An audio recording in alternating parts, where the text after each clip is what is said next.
Shalom, shalom, bien-aimés frères, bienvenue à ce jour c'est le premier jour du mois d'août. Waouh! Dieu nous fait du bien, nous fait rentrer dans un nouveau mois.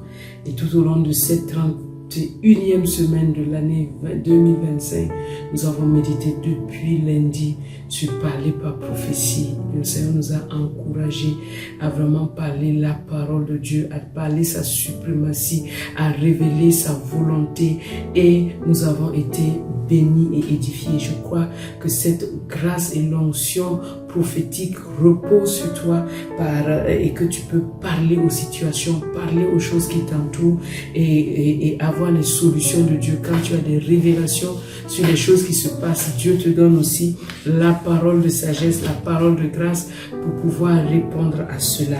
N'oubliez pas aussi que nous avons vu que nous devons parler par doctrine, c'est-à-dire étudier la parole de Dieu.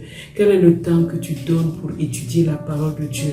De temps en temps, les sujets qui te concernent, prends un temps et ouvre la Bible et cherche. Étudie la parole de Dieu par rapport à un thème. Étudie la parole de Dieu par rapport à une personne.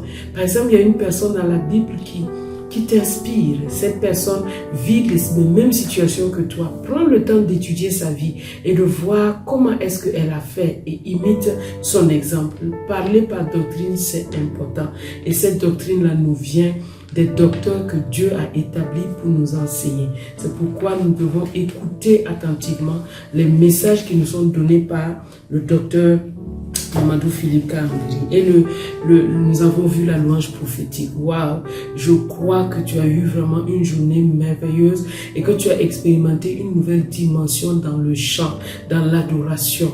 Parce que la louange prophétique, elle ouvre les cieux et elle déploie l'activité des anges. Elle déploie l'obéissance de la création.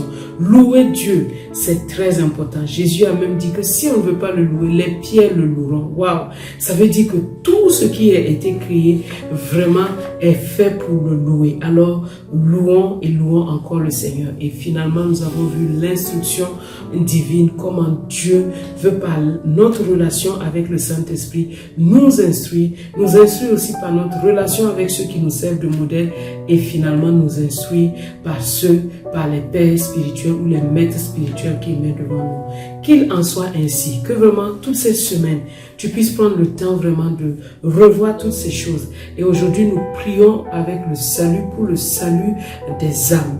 Et nous prions afin que le bon Père Céleste puisse étendre sa main divine sur les personnes, que les âmes soient sauvées. Ce jour-là, c'est le jour de la domination, c'est le jour de la création de l'homme.